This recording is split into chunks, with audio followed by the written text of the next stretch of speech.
அன்னை ஸ்ரீ அரவிந்தருக்கு வணக்கம். அனைவருக்கும் வணக்கம். இந்த ஆகஸ்ட் மாதம் 2024 22ஆம் தேதி அதிகாலை வேளை நாம் பயில்களை தொடங்குகிறோம். ஆங்கில புத்தகமான தி சிந்தசிஸ் ஆஃப் யோகாவில் 237ஆம் பக்கம். அதில் நாம் இந்த பகுதி புதிய பத்தியை துவங்குகிறோம். சத்வ குணம், ரஜச குணம், தமச குணம் பற்றி எல்லாம் சொல்லிவிட்டு நமக்கு தமசும் ரஜசும் கொஞ்சம் தேவையில்லாத ஒன்று போல தோன்றும். சத்வால இருந்தா போதும் அப்படிங்கிற ஒரு எண்ணம் வரும். அதுதான் நமக்கு தீர்வு மாதிரி தோணும். அதைத்தான் இங்க ஆரம்பிக்கிறாரு. An exclusive resort to sattva would seem to be the way of escape, but there is this difficulty that no one of the qualities can prevail by itself against its two companions and rivals. இதுல நம்ம ரொம்ப ரொம்ப உன்னிப்பா கவனிக்க வேண்டியது பார்த்துக்கோங்க. அதாவது ஒன்றுக்கொன்று கூட்டாளி, ஒன்றுக்கொன்று பகையாளி இப்படின்னு புரிஞ்சுக்கிட்டீங்கன்னா போதும். Companions and rivals. இந்த கம்பேனியன்ஸ் போது கூட்டாளி பங்காளின்னு வச்சுக்கலாம், ரைவல்னா எதிராளின்னு வச்சுக்கலாம். சரிங்களா? அப்ப இந்த இடத்துல வந்து அதுவே கூட்டாளியாவும் இருக்கு, அதே பகையாளியாவும் இருக்குங்கிறது இந்த பொருள். அப்போ வந்து an exclusive resort to sattva would seem to be the way of escape. முழுக்க சாத்வீகமா இருந்துட்டா பிரச்சனையே இல்லை. நல்லா கவனிங்க. ரஜசிக்னா நல்லா ஆக்டிவ், ரொம்ப ஆக்ட் பண்றதுன்னு இப்படி இருக்குன்னு சீசா மாதிரி. தமஸ்ங்கிறது செயலற்ற நிலை இப்படி இருக்கு சீசால. இப்போ சத்வாங்கிறது இப்படி பேலன்ஸ் பண்றதுன்னு நல்லா புரிஞ்சுக்கோங்க. இந்த மாதிரி புரியும் போது இந்த இடத்துல என்னன்னா, சரி பேலன்ஸ் பண்றதுதான் மிக சிறப்பான விஷயம் அப்படின்னு நினைச்சுட்டு நம்ம என்ன பண்ணுவோம், அது சத்வால மட்டுமே இருந்து இப்படி சமமா அப்படி நேரா அப்படி இருக்க மாதிரி பண்ணுவோம் அப்படின்னா, there is this difficulty. No one of the qualities can prevail by itself. ஒரே ஒரு குணம் மட்டும் தான் மட்டும் இருக்கக்கூடிய வாய்ப்பு இருக்காது. அதை prevail itself against its two companions, prevail itself against its two rivals. அந்த ரெண்டு, ஒரு நேரம் ஒண்ணு கூட்டாளியா இருக்கும், இன்னொன்று எதிராளியா இருக்கும். அந்த எதிராளியருக்கு இப்ப கூட்டாளியா இருக்கும், இன்னொன்னு எதிராளியா இருக்கும். அந்த மாதிரி ஒரு சிக்கலான விஷயம் இருக்கு. அதனால அதை எதிர்த்துட்டு ஒரே ஒரு இது மட்டும் இருக்க முடியாது அப்படின்னு சொல்லுவாங்க. பல வீடுகள் இந்த கேள்வி, ஒண்ணு அவன் இருக்கணும் இல்லாட்டி நான் இருக்கணும்லாம் சொல்லுவாங்க, கேட்டிருப்பீங்களா? ஆனா அது நடக்குமான்னு யோசிச்சு பாருங்க. தனி குடிக்கணுங்கிறது ஒண்ணு இருந்தா கூட எல்லாம் சேர்ந்து இருக்கும்போது சேர்ந்து இருந்தாங்கங்கிற ஒரு கட்டாயம் இருக்கு. அதுலதான் அந்த பிரச்சனை. சரிங்களா? ஸோ அதுல வந்து if envisaging the quality of desire and passion as the cause of disturbance, suffering, sin and sorrow, we strain and labor to quell and subdue it, rajas sinks but tamas rises. அப்ப நம்ம என்ன பண்ணுவோம், இந்த ரஜஸ் அழுத்தி விட்டு கீழே அழுத்தி விட்டு நம்ம தமசுல சத்வீகத்திலே இருந்தா என்ன ஆகும் பார்த்தீங்கன்னா, if envisaging the quality of desire and passion. இப்ப desire and passion வந்து ரஜஸுடைய குணங்கள். desire என்றால் ஆசை, passion என்றால் தீவிரமான ஆசை. envisaging நம்மளே சொல்லிக்கலாம். விசாஜ் அப்படிங்கிற சொல் வந்து முகம் அப்படிங்கிற பொருள் பிரெஞ்சுல இருக்கும். envisage en வந்தா en, em, in, im இந்த 4 சொற்கள் ப்ரிஃபிக்ஸா வந்தா இன்னுங்கிற பொருள்ல பொதுவா வரும். சில இம்பாசிபிள்ங்கிற மாதிரி இடத்துலதான் மாறி வரும், எதிர் சொல்ல மாறிடும். ஆனா பொதுவா வந்துட்டு எம்பவரிங் அப்படின்னா இன்பவரிங், என்கரேஜ் அப்படின்னா இன்கரேஜ், அவங்களை ஊக்கம் தைரியம் கொடுத்து ஊக்கப்படுத்துறது இருக்கும். அது மாதிரி என்விசாஜ்னா நேருக்கு நேராக பார்த்தா envisaging the quality of desire and passion as the cause of disturbance. அதை பார்க்கும்போது நம்முடைய தொல்லைகளுக்கு எதுக்கெல்லாம் வந்துட்டு காஸ் ஆஃப் டிஸ்டர்பன்ஸ், தொந்தரவுக்கு அதுதான் காரணம். ஆசையும் பேராசையும் இல்ல தீவிர ஆசையும். காஸ் ஆஃப் சஃபரிங், துன்பங்களுக்கு அதுவே காரணம். ஆசையே துன்பங்களுக்கு காரணம். The cause of sin and sorrow, பாவத்துக்கும் சோகத்துக்கும் அதுவே காரணம். we strain and labor to quell it. இந்த quell it வந்து நம்ம தமிழ்ல கொல் அப்படிங்கிற பொருளே அதே உச்சரிப்பு மாதிரியும் இருக்கு, அதே பொருளும் இருக்கு. சொல்லுவாங்க KILL கில், கொல் பொருளும் வந்து கிட்டத்தட்ட உச்சரிப்பு உண்டு. அதேதான் quell அப்படின்னு சொன்னாலும் அதே பொருள் தான் உண்டு. அப்போ we strain to quell it, we labor to quell it. ஸ்ட்ரெயினாலும் தெரியும் கடுமையா முயற்சி, லேபர்னா அதை விட கடுமையா முயற்சி பண்ணி அந்த இட்டுங்கிறது ரஜஸ குறிக்கும். அதை நம்ம அழிக்க முயற்சி செய்கிறோம். ஆர் அண்ட் சப்டியூ இட், அது இல்லாமல் அதை வந்து மந்தமாக்குகிறோம் அல்ல மங்களாக்குகிறோம் அப்படிங்கிற பொருள் வரும். ரஜஸ் என்ன பண்ணும், உடனே ரஜஸ் சிங்ஸ், இந்த ரஜஸ்ங்கிற குணம் வந்து மூழ்கி விடும். தமஸ் பட் தமஸ் ரைசஸ். அப்ப நீங்க வந்து இந்த லிப்ட்ல எல்லாம் லிப்டோட கான்செப்ட் உங்களுக்கு தெரியும். இந்த 2 வெயிட் இருக்குன்னா, ஒரு வெயிட் எழுத்தோம்னா இந்த வெயிட் மேல போகும், இந்த வெயிட் எழுத்தோம்னா இந்த வெயிட் மேல போகும். இதை உங்களுக்கு எல்லாருக்கும் பிசிக்ஸ்ல பார்த்துருப்பீங்க, நம்மளும் அதை பார்த்துருப்போம். எந்த லிப்ட் நம்ம நின்னாலும் அது பின்னாடி லிப்ட் இருக்கும், அதனாலதான் இந்த லிப்டே ஒர்க் ஆகுது. அது மாதிரி இங்க வந்து ரஜஸ்ங்கிற லிப்ட் கீழே போச்சுன்னா தமஸ்ங்கிற லிப்ட் மேல வந்துடும், தமஸ்கிற லிப்ட் கீழே இருக்கணும்னா ரஜஸ் மேல வந்துடும். இது நம்ம எல்லாத்தையுமே பார்க்கணும். பேலன்ஸ் பண்றதுதான் சத்வீகம் இருக்கும். அது என்னங்கிறது நம்ம பார்ப்போம். அது 3வது சென்டென்ஸ் படிச்சுட்டு அப்புறம் நம்ம தமிழ்ல படிப்போம். For the principle of activity ஜான் இனர்ஷியா டேக்ஸ் இட்ஸ் பிளேஸ். இப்ப இதோட வந்து ஆங்கில சொற்களை மட்டும் பயன்படுத்துறாங்க. நீங்க த பிரின்சிபிள் ஆஃப் ஆக்டிவிட்டி அப்படின்னா ரஜஸ். அப்ப இஃப் ரஜஸ் இஸ் டல், இனர்ஷியாங்கிறது தமஸ், இனர்ஷியால செயலற்ற நிலை, டேக்ஸ் இட்ஸ் பிளேஸ். அப்போ வந்து நம்ம இந்த ஆஸ்மாசிஸ்லாம் படிச்சிருப்போம், சவ்வூடு பரவுதல். இப்போ இந்த பக்கம் ஒரு கான்சென்ட்ரேட்டட் லிக்விட் இருக்கு, இந்த பக்கம் ஒரு டைல்யூட்டான லிக்விட், அதுல வெறும் தண்ணின்னு வச்சுப்போம், இந்த இடத்துல சர்க்கரை கலந்த நீர் வச்சுப்போம். இப்போ இடையில ஒரு தோல் வந்து ஏதோ சின்னதோ துளைகள் இருக்குன்னு பார்த்தா இது என்ன ஆகும்னு கேட்டீங்கன்னா, இதுல இருந்து அப்படி கொஞ்சம் கொஞ்சமா டைல்யூட்டா இருக்கிற இடத்துல இந்த கான்சென்ட்ரேட் இந்த பக்கம் வரும். இது வந்து இயல்பு. அதே மாதிரி இது வந்து நம்ம ரஜஸை கம்மி பண்ணோம்னா அப்படி தமஸ் வந்து உள்ள போகும். இதுதான் அதுல இருக்கிறது.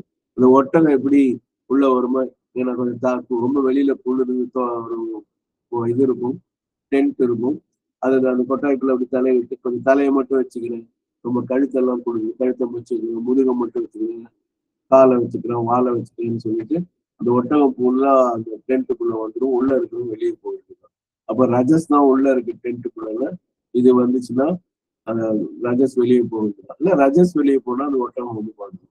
பாம்பு எப்படி ஒரு கரையான் கட்டிய புற்றுக்குள் பாம்பு வந்து குடியிருப்பதை போலன்னு சொல்லலாம்.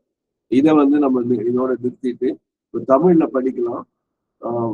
பாக்கியலட்சுமிமா, இப்ப நீங்க பேசுற நிலைமையில இருக்கீங்க, கவனிச்சு நீங்க படிச்சீங்க அப்படின்னா இன்னைக்கு யாரு படிக்கணும்னு ஏதாவது குறிச்சு வச்சிருக்கீங்களா? ரொம்ப நாள் கேப் கொடுத்துருச்சு.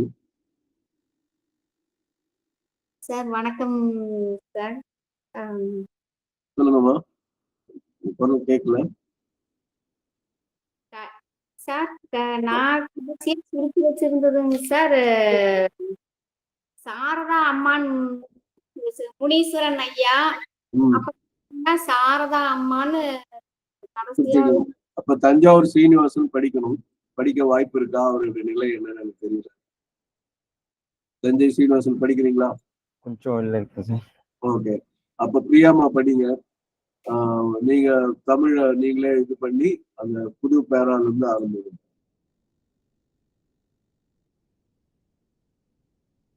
சார்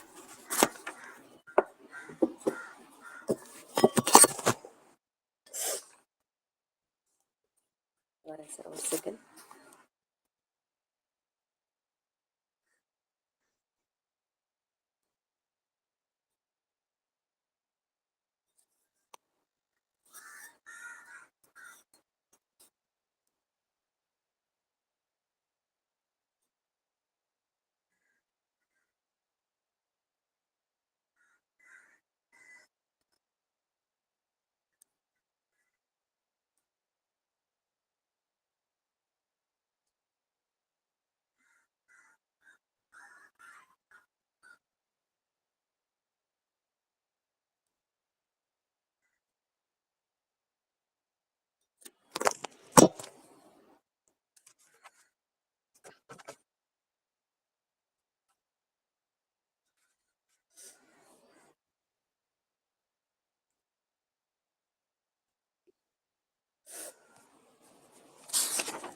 இந்த பக்கம் 375. இந்த பிழையை திருத்துவதற்கு அம்மா 374ல 2வது பத்திங்கம்மா, இச்சிக்கலில் இருந்து தப்பும் வழி, அதுங்கம்மா. ஓகேம்மா, அது வரேன். ஓகேம்மா. இச்சிக்கலிலிருந்து தப்பும் வழி சத்துவ குணத்தில் மட்டுமே இருப்பதாகும் என்று தோன்றலாம். ஆனால் ஒரே குணம் தனித்து நின்று அதன் தோழரும் போட்டியாளருமான பிற இரு குணங்களையும் எதிர்த்து வெல்ல முடியாது. பிரியாம ஒரு நிமிஷம், இதுல வந்துங்கிற வார்த்தையை பயன்படுத்தல. ஐயா வந்து போட்டியாளர்னு ஒரு வார்த்தையை சொல்லியிருக்காரு. அது ரொம்ப அழகா இருக்கு. கம்பீட் பண்ணுதுன்னு இருக்கும். அதனால அது வந்து பகைங்கிறதோட போட்டி, அப்படி அவங்களுக்குள்ள போட்டி நடக்கிற மாதிரி வார்த்தை ரொம்ப அழகா இருக்கு. கண்டினியூ பண்ணுங்க. இக்குணத்திலிருந்து தப்பும் வழி சத்துவ குணத்தில் மட்டுமே இருப்பதாகும் என்று தோன்றலாம். ஆனால் ஒரே குணம் தனித்து நின்று அதன் தோழரும் போட்டியாளருமான மிக இரு குணங்களையும் எதிர்த்து வெல்ல முடியாது. பிற இரு குணங்களையும் எதிர்த்து வெல்ல முடியாது. துன்பம், துயரம், தொல்லை, பாவம் ஆகியவற்றுக்கு காரணம் ஆசை, வெறி ஆகியவற்றின் குணமாகிய ராஜச குணம்தான் என்பதை உணர்ந்து அதை அடக்கி அழிக்க நாம் முயன்று பாடுபட்டால் ராஜசம் அடங்குகிறது. ஆனால் அதன் இடத்தில் தாமசம் எழுகிறது. செயலூக்கத்தின் தத்துவம் ஓயும் போது அதற்கு பதிலாக செயலற்ற மந்த நிலை வருகிறது. அவ்வளவுதான். நன்றிக்குமா.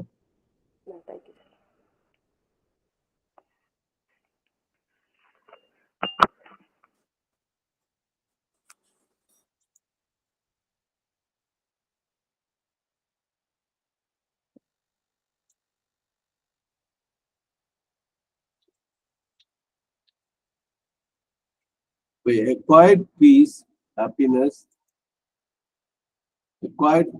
happiness, knowledge, love, right sentiment can be forced by the principle of light. But if rajas is absent or completely suppressed, the quiet in the soul tends to become a tranquility of inaction, not the firm ground of dynamic change.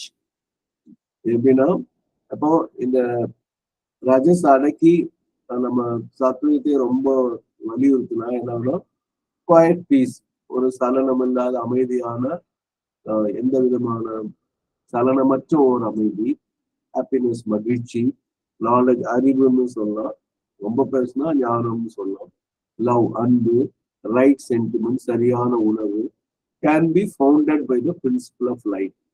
But founded அப்படிங்கிறது இங்க வந்து யூஸ்வலா எஃப்ஐஎன்டியோட positives founded வரும். இது ஃபவுண்டுங்கிறதே அடிப்படை விதிச்சொல். ஃபவுண்டுனா நிர்மாணித்தல் சொல்லுவோம், நிலைநிறுத்தல் சொல்லுவோம், establish சொல்லுவோம். அப்போ ஒரு நாட்டை எப்படி நம்ம இது பண்றோமோ அந்த மாதிரி ஃபவுண்ட், உருவாக்குகிறோம், படைக்கின்றோம். ஸோ நிறைய இதுல ஒரு பிரின்சிபல்னா காலேஜ் ஆரம்பம் அதான் ஃபவுண்டர் பிரின்சிபால் அப்படின்னு சொல்லுவாங்க, நிறுவனர், நிறுவுதல் அப்படிங்கிறது. So founded by the principle of life. அப்போ இந்த அமைதி, மகிழ்ச்சி, அறிவு, சரியான உணர்வுதான் அந்த ஒளியின் கொள்கையால் நிறுவப்படுகிறது. இது அது அந்த ஒளி என்பது சத்வீகம், அது மறந்துடுது. But if rajas is absent or completely suppress, அப்ப ரஜஸ் அது இல்லாவிட்டால் அல்லது முழுமையாக அழுத்தப்பட்டு அவர் கால் அடியில் அப்படி நிறுத்தி வச்சிருக்கிறார். குவாய்ட் இன் த சோல், அங்க முதல்ல குவாய்ட் பீஸ் ஆரம்பிச்சாங்களே, அந்த ஆன்மாவில் இருக்கும் அந்த அமைதி என்பது tends to become a tranquility of inaction, செயலற்ற ஒரு அமைதியாக இருக்கும். இப்போ ஒரு கோமால இருக்கிறவர் கூட அமைதியா தான் இருப்பாரு. ஆனா அந்த அந்த அந்த அமைதியை நம்ம பாராட்ட முடியுமா, இல்ல அதை வந்து நம்ம ரசிக்க முடியுமா, எவ்வளவு அமைதியா படுத்துக்கிட்டா நம்ம சொல்ல முடியுமா? ஒரு எப்படா கோமால இருந்து எழுந்திரிச்சு வருவாரு, தொடர்ந்து படுத்தா படுக்கை புண்கள் கூட பெட் சோர் கூட வந்துடும். ஸோ அதனால வந்துட்டு அந்த டிரான்குலிட்டி ஆஃப் இன்ஆக்ஷன் வந்து எந்த காலத்திலையும் நம்ம ஏற்க முடியாத ஒன்று. அதாவது அதனால டிரான்குலிட்டி ஆஃப் இன்ஆக்ஷன் எப்போன்னா, எப்பாவது இப்ப நம்ம வந்து இந்த 24 மணி நேரத்துல 1/3 8 மணி நேரம் உறக்கத்துக்காக செலவிடும் போது இன்ஆக்ஷன் தான். ஆனா உள்ளுக்குள்ள இதை குளிச்சுட்டு இருக்கோம், மூச்சு வாங்கிட்டு இருக்கோம், அந்த மனத்துல இருக்கிற அந்த குழப்பங்கள் எல்லாம் கொஞ்சம் தெளிஞ்சு செல்போன் ஆனா அதுவே தூக்கத்திலேயே இருந்தோம்னா டிரான்குலிட்டி ஆஃப் இன்ஆக்ஷன் ஆகும். அப்ப அதற்குன்னு ஒரு உரிய இடம் இருக்கு. செயலுக்கு என்ற ஒரு உரியம், ரெண்டையும் பேலன்ஸ் பண்ற சாத்வீகம். அப்போ வந்து அந்த இனாக்ஷன் வருது. அது வந்து அமைதி வந்து அந்த மாதிரி மாறணும்னா அது வந்து உரிய ஒன்று அல்ல. Not the firm ground for of a dynamic change. அப்ப நம்மகிட்ட ஒரு மாற்றம் தேவை. அந்த மாற்றம் வந்து இயக்கத்துக்குரிய மாற்றமாக இருக்க வேண்டும். அந்த இயக்கத்துக்குரிய மாற்றத்துக்கு இந்த டிரான்குலிட்டி ஆஃப் இனாக்ஷன், இந்த செயலற்ற அந்த அமைதி வந்து ஒரு நிலையான தளமாக இருக்காது அப்படிங்கிறது அதுக்கு பொருள். இப்ப மகேஷ் இருக்கிறார், பேச முடியுமான்னு எனக்கு தெரியல. மகேஷ் பேச முடியுமா? மகேஷ் ஐயா சொல்லுங்க. அது என்னன்னா உங்க இதுல வந்து மாற்றம் சொல்லுவீங்க. மாற்றம் வந்து நெகட்டிவாவும் இருக்கும், பாசிட்டிவாவும் இருக்கும். ஏதாவது ஒரு தோஷமோ இல்ல யோகமோ, ராஜயோகம், என்னமோ நீங்க நீச யோக பங்க யோகம் எல்லாம் சொல்லுவீங்க இல்லையா? நிறைய வார்த்தைகள் பங்க ராஜயோகம், பங்கை ராஜயோகம், அப்புறம் வேற சில சொற்கள் எல்லாம் பயன்படுத்துது. எந்தவித மாற்றத்துக்கு நீங்க எப்படி ஒண்ணு பண்ணுவாங்கன்னா, மோசமா இருந்தா வேற மாதிரி சொல்லுவாங்க. மோசமான மாற்றம். நல்ல மாற்றம்னா ஏற்றமான மாற்றம். உண்மையா? அது இன்டைரக்டா தான் சொல்ல முடியும். டைரக்டா சில பேர் சொல்ல முடியாது. ஏற்றமான மாற்றம் சொல்லலாம் இல்லையா? ஆமா, ஏற்றமான மாற்றம் இருக்கும். இது வந்து கொஞ்சம் இந்த விஷயம் கொஞ்சம் மாற்றமா இருக்கும், கொஞ்சம் பார்த்து இருந்துக்கோங்க அப்படின்னு டைரக்டா. இப்ப கிராஃப்ல வந்து 0 கீழே ஒருத்தர் வந்து தன்னுடைய வருமானத்துக்கு மீறி கடன் பட்டிருந்தாங்கன்னா, கடன்ல எல்லாம் மீட்டு 0க்கு வந்து அப்புறம் வரவு வந்து செலவு பண்ற மாதிரி இருக்குதுன்னா அது வந்து டைனமிக் சேஞ்சா மாறும். அதே வந்து நம்ம வருமானத்தை விட கடன் அதிகமா வாங்கி வட்டி கட்டி ரொம்ப சிரமப்பட்டா அது வந்து நெகட்டிவா இருக்கும். ஸோ இதெல்லாம் வந்துட்டு நம்ம கண்டிப்பாக பார்க்க வேண்டும். இது ஒரு அடுத்தது வந்து அப்ப சொல்லுங்கப்பா. நன்றி. நன்றிங்க, நன்றி. இப்ப அடுத்தது நான் சொல்றேன். அப்ப அதை தொடரும் போது என்ன இருக்குன்னா, ineffectively right thinking, right doing, good, mild and even, the nature may become in its dynamic parts sattva tamasic, neutral, pale tinted, uncreative, or emptied of power. அப்ப இப்ப வந்து இந்த தமஸ் உள்ள வந்துருச்சுன்னா அந்த சரியான சிந்தனை இருக்குல்ல, அது கூட வந்து பலனற்ற சிந்தனையா இருக்கும். பயனுள்ள சிந்தனைன்னு இருக்கும், பயனில்லா சிந்தனையா மாறும். இன்னெஃபெக்டிவ்லி. அதனால எந்த முடிவும் நல்ல முடிவும் வராது. இன்னெஃபெக்டிவ்லி ரைட் டூயிங். நம்ம சரியாதான் செய்வோம். சொல்லுவாங்க, நான் நல்லாதான் படிக்கிறேன். எனக்கு மாணவர்கள் அடிக்கடி சொல்லுவாங்க, நான் நல்லா படிக்கிறேன், நான் எக்ஸாம் போனா ஏன் என்ன இதுன்னு தெரியல, நான் டிஸ்டிங்ஷன்ல ஃபர்ஸ்ட் ரேங்க் வந்து பாஸ் பண்ணும். ஆனா இன்னெஃபெக்டிவ்லி ரைட் டூயிங்கா மாறிடும். நிமிஷம்.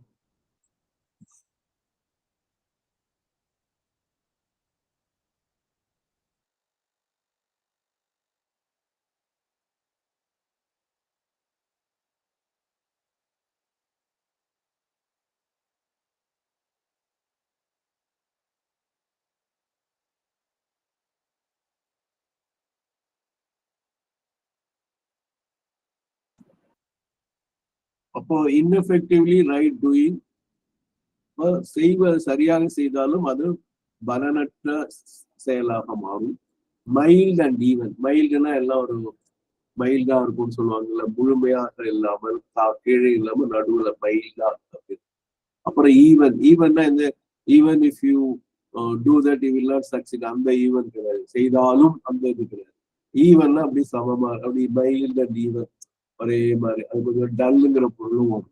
The nature may become in its dynamic parts sattva and tamasic. அப்ப இந்த நேச்சர் தான் இன்னெஃபெக்டிவ்லி திங்கிங்கா இருக்கும், இன்னெஃபெக்டிவ்லி ரைட் டூயிங்கா இருக்கும், இன்னெஃபெக்டிவ்லி குட், மைல்ட் அண்ட் ஈவனா இருக்கும். அப்புறம் may become in its dynamic part sattva tamasic. அப்ப சத்வாவும் தமசிக் இருக்கும். அப்ப எது இல்லைன்னா ரஜசிக் இல்லை. அப்ப என்ன ரிசல்ட்னா நியூட்ரல். பொதுவா வண்டியை ஓட்டும் போது நியூட்ரல் இருந்தா நம்ம வண்டியை இயக்க முடியாது. வண்டியை வேணா நிறுத்தலாம், ஆனா நிறுத்த முடியாது. தனசேகரன் ஐயா, நான் சொல்றது சரியா? தனசேகரன் ஐயா பேசுற நிலையில இருக்கீங்களான்னு தெரியல. Neutral gear. ஓகே, நியூட்ரல்ங்கிறது பெருமை. ஆனா தேவை, கண்டிப்பா தேவை. ஒரு கியர்ல இருந்து மாத்துறதுக்கோ இல்ல வண்டியை கம்ப்ளீட்டா நிறுத்துறதுக்கு தேவை. ஆனா வண்டி ஓடும் போது நியூட்ரலை போட்டா வண்டி ஓடாது. வேணா பள்ளமா இருந்தா நியூட்ரலை போட்டா வண்டி போயிட்டு இருக்கும். கரெக்டா? அதுவா போகும். வேணா இருந்தா. Thank you sir. அப்போ வந்துட்டு இந்த நியூட்ரல் பேல் டிண்டட். பேல் டிண்டட்னா ஒரு மங்கலான ஒரு ஒளி, மங்கலான நிறம். அன்கிரியேட்டிவ், எந்த படைப்பும் அங்க இருக்காது. எம்டிட் ஆஃப் பவர், ஆற்றல் எல்லாம் இல்லாமல் காலியாகிவிடும் அப்படிங்கிற பொருள் வந்து. இப்போ இன்னும் எவ்வளவு தூரம் இருக்கு, இன்னும் ஒரு சென்டென்ஸ் இந்த பேரா முடிஞ்சிடும். முடிஞ்ச வரைக்கும் அதையும் முடிச்சிடறேன், ஏன்னா அப்பதான் அடுத்தது போக சௌரியமா இருக்கும். Mental and moral obscurity may be absent, but so are the intense springs of action, and this is a hampering limitation and another kind of incompetence. அப்போ வந்து இங்க நல்லா ஒண்ணு கவனி, இதுல ஒரு பாசிட்டிவ் திங் என்னன்னா, மாரல் அப்ஸ்கியூரிட்டி மேபி ஆப்ஷன். சத்வா வந்துருச்சு, சத்வா தமஸ் தான் இருக்கு. சத்வா இல்லாம இருந்ததுன்னா ஒரு மாரல் அப்ஸ்கியூரிட்டி இருக்கும். சில விஷயங்கள் யோசிச்சு பாருங்க, ஒரு சோம்பேறித்தனத்திலேயே ஒரு கெடுதலை செய்வோம். தப்பு செய்யக்கூடாத விஷயத்த சோம்பேறித்தனத்திலேயே செய்வோம். அது மது அருந்தலா இருக்கலாம், நீங்க எந்த கெடுதல், ஏன்னா நம்ம காலையில அந்த பட்டியல் போட வேண்டாம்.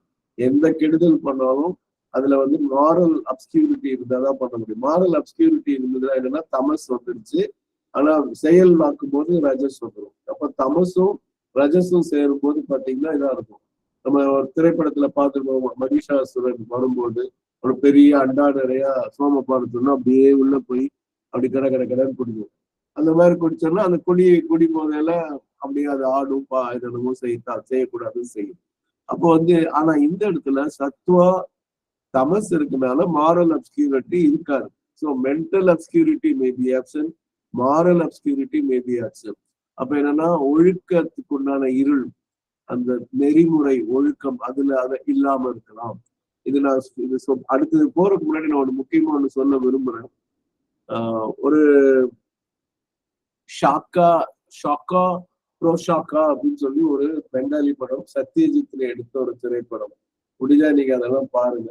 நம்ம முன்னையெல்லாம் தூர்தர்ஷன்ல அந்த மாதிரி நல்ல படங்களை வந்து ஞாயிற்றுக்கிழமைகளை போட்டிருந்தாங்க. அப்பதான் நான் அதை பார்த்த முதல் வங்காள திரைப்படம் சொல்லலாம். அதுல என்ன வரும் அப்படின்னு கேட்டீங்கன்னா, ஒரு நல்ல நேர்மையான ஒரு குடும்ப தலைவரா இருப்பாரு. அவரு ரிட்டையர் ஆகி ஏதோ வீட்டுக்கு வராரு, அந்த குழந்தைகள்லாம் வரும். ஒருத்தர் வந்து பெரிய பிசினஸ் மேனா இருப்பாரு, ஒரு பையன் வந்து ஐஏஎஸ் ஆபீசரா இருப்பாரு, ஒருத்தர் வந்து ஏதோ சுமாரா இருப்பார், ஒருத்தர் வந்து மனம் திரண்டு இருப்பாரு. அப்போ அந்த எல்லாம் அங்க நடக்கிறது ரொம்ப சுருக்கமா சொல்லும் போது எல்லாரும் ஊழல்ல இருப்பாங்க. அந்த ஐஏஎஸ் படித்தவர், பிசினஸ் பண்றவர், வேற ஒருத்தர் எல்லாருமே கொஞ்சம் முறை தவறி இருப்பாங்கிற மாதிரி வரும். அப்போ வந்து அந்த மனப்பிறழ்வு ஏற்பட்டவரை பார்த்துக்கிட்டே இருப்பார். முதல்ல அது வருத்தமாவே நமக்கு எல்லாம் தோணும். படத்தோட முடிவில் என்ன சொல்லுவாங்கன்னா, என்னுடைய மகன்கள்ல அந்த மனப்பிறழ்வு உள்ள ஒருத்தரால மட்டும் ஊழல் செய்ய முடியாது, அதனால் நான் பெருமைப்படுகிறேன், மகிழ்கிறேன்னு கதை முடியும். இந்த ஷாக்கா ப்ரோஷாக்கா அப்படின்னா கிளைகள், உப கிளைகள் அப்படின்னு. நம்ம இப்ப ஹிந்தியில ஷாக்கான்னு வரும் பேங்க் பிரான்ச்சுக்கெல்லாம். அதான் வந்து பிரெஞ்சு பெங்காலி சொல்லும்போது கொஞ்சம் ஷாக்கோ ப்ரோ ஷாக்கோ அப்படின்னு சொல்லுவாங்க. அது வாய்ப்பு இருந்தா அந்த திரைப்படம் பாருங்க, லிங்க் வேணாலும் உங்களுக்கு அனுப்புறாங்க. அதுல என்ன பண்ணா அந்த மாரல் அப்ஸ்கியூரிட்டி, அந்த ஏன்னா அது தமஸ், மென்டல் அப்ஸ்கியூரிட்டி அந்த இருக்கிறதுனால அதுக்கு மாரல் அப்ஸ்கியூரிட்டி இல்லை, அப்படி நம்ம கொண்டு வரலாம். இந்த இடத்துல வந்து மென்டல் அப்ஸ்கியூரிட்டி இல்லை, மாரல் அப்ஸ்கியூரிட்டி இல்லைன்னா மன தெளிவும் இருக்கும், மன ஒரு மகிழ்ச்சி இருக்காது, இருள் இருக்காது. அதே மாதிரி ஆனா இதுவும்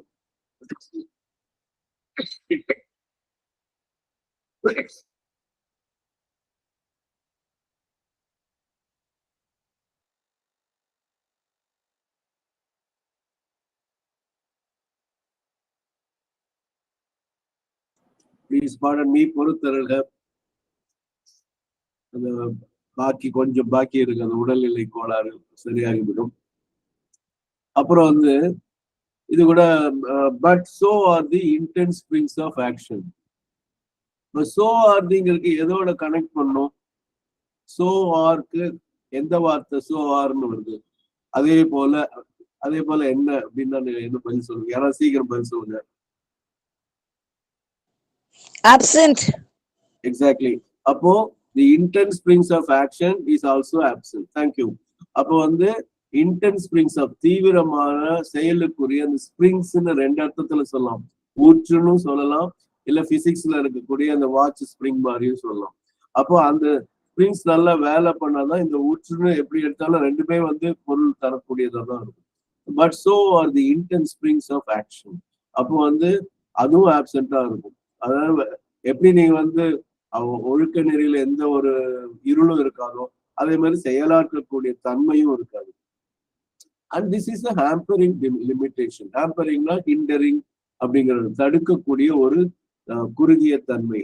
and another kind of incompetence. அப்போ இன்கம்பீட்டன்ஸ்னா நம்ம போட்டியிட தகுதி மட்டும் இல்ல, தகுதியானவர் சொல்லுவோம். அப்ப தகுதியற்ற நிலையே ஒரு பகுதின்னு சொல்லலாம். So mental and moral obscurity may be absent, but so are the intense springs of action, and this is a hampering limitation and another kind of incompetence. அப்ப அதுக்கு என்ன சொல்றாரு? For tamas is a double principle. It contradicts rajas by inertia, it contradicts sattva by narrowness, obscurity and ignorance, and if either is depressed, it pours in to occupy its place. அப்ப தமஸ்க்கு வந்து இரட்டை நெறிமுறை அல்லது கொள்கை இருக்கு. ஒண்ணு வந்து it கான்ட்ரடிக்ட்ஸ் ரஜஸ் பை இனர்ஷியா. ராஜஸை எப்படி எதிர்க்கொண்டா செயலற்றது இதுல பண்ணும். It contradicts sattva by narrowness, it contradicts sattva by obscurity, it contradicts sattva by ignorance. அப்படின்னா சத்வாக்கு 3 பாசிட்டிவ் என்னன்னா, நேரோனஸ்னா பிராட்னஸ் இருக்கும். அதனால யாரெல்லாம் சத்துவ குணம் இருக்காங்களோ அவங்க வந்து அதான் ரொம்ப பெருந்தன்மையா இருக்காங்கன்னு சொல்லணும் இல்லையா, அதுக்கு வந்து தத்துவம் இருந்தா முடியும். குறுகிய என் வீடு, என் குடும்பம், என்னுடைய மனைவி, என் மகன், என் மகள் அப்படின்னு சொல்லி போனா அது வந்து நேரோனஸ். ஆனா இது கொஞ்சம் சமூக பார்வை இருக்கும். அதுதான் சத்வா. நேரோனஸ் ஆப்போசிட் பிராட்னஸ். அப்ஸ்கூரிட்டினா இருள். அப்ப நம்ம முன்னே பார்த்துட்டோம் லைட். சத்வானா ஒளிதான். இக்னரன்ஸ்னா அறியாமை. அப்ப சத்வானா அறிவு, நாலேஜ். இந்த அப்ப எதிரெதிர் சொல்ல போட்டீங்கன்னா தெரியும். இந்த சத்வாவோட எதிர் சொல்லான குறுகிய மனப்பான்மை, இருள், அறியாமை, இது எல்லாமே வந்து சத்வாவின் குணங்கள். இஃப் எய்தர் இஸ் டிப்ரெஸ்ட் அப்படின்னு சொன்னா இந்த ரஜஸ் குணத்தையோ தமஸ் குணத்தையோ சாரி தத்துவ குணத்தையோ நம்ம அழுத்தினா இட் போர்சின், சத்வா போர்சின் டு ஆக்குபைட்ஸ் பிளேஸ். அப்போ இந்த இடம் தொட்டி காலி ஆச்சுன்னா தமஸ் வந்து பூந்துக்கும் அப்படிங்கிறது இங்க இருக்கிற பொருள். தமிழ் விஷயத்த நம்ம வந்து நாளை காலை படித்து அப்புறம் வந்து அடுத்த பத்திக்கு நாம் செல்வோம். நினைவு கொள்ளுங்கள், எதிலிருந்து படிக்க வேண்டும் என்பதை நினைவு கொள்ளுங்கள், மறந்து விடாதீர்கள். ஆனா ரொம்ப அழகா, எவ்வளவு அழகா கொண்டு வந்திருக்காருன்னு பாருங்க. நம்ம வந்து குவைட் பீஸ் ஹாப்பினஸ்ல இருந்து வரணும்னு நினைக்கிறோம். சரிங்களா? இதுல இருந்துதான் நம்ம தமிழ்ல நாளைக்கு படிக்கணும். நாளைக்கு நம்ம படிப்போம்.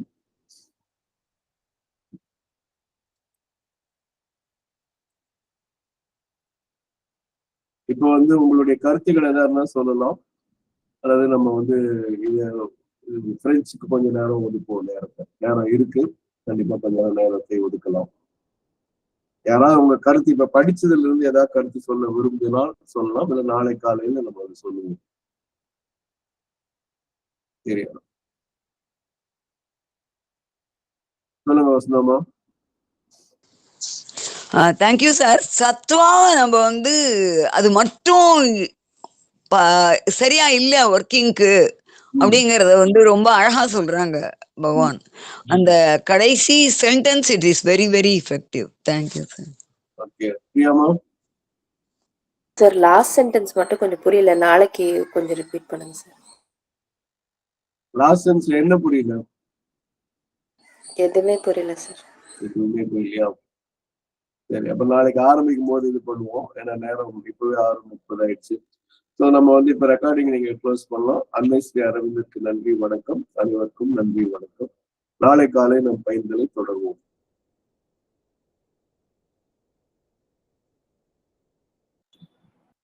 பிரியாமா, நீங்க தான் ரெக்கார்டிங் க்ளோஸ் பண்ணுவோம்.